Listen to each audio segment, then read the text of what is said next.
Miriam lived in a small terraced house on Willow Lane, just beyond the bustle of the city. Each morning, she brewed her tea, a gentle Earl Grey, and sat by her window, watching the sunlight dance upon the glass. At 71, with silver hair soft as mist and hands marked with love and labor, she'd grown fond of the rhythms of the ordinary. But lately, a weariness had settled on her chest, like an extra cushion she didn't ask for. Old aches flared in her knees, and she sometimes caught herself sighing as she climbed the stairs. More than that, a quiet longing had begun to whisper each evening, as if her life, tidy and contained, was shrinking too snugly. One Wednesday, vicarious with thoughts, Miriam slipped on a scarf and made her way to the park at the end of the lane.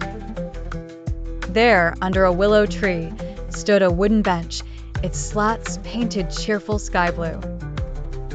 She sat, feeling the cool spring breeze.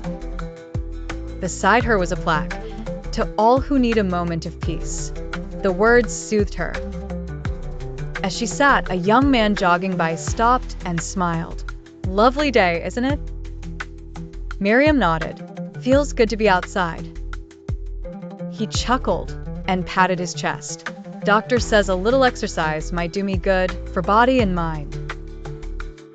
Miriam watched him go. She considered his words. It brought to mind the doctor's advice she'd long brushed aside: brisk walks, more leafy greens, seeing friends.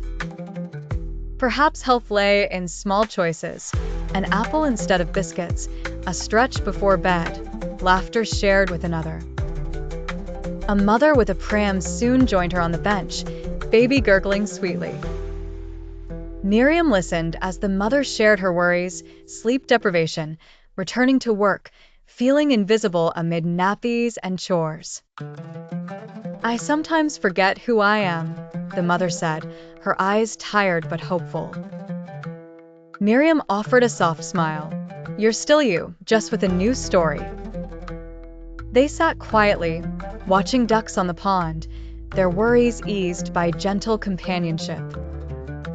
The afternoon sun warmed Miriam's shoulders. She reflected on her life, the comfort of routine, the bittersweet ache of memories, the security of her modest savings tucked away for rainy days.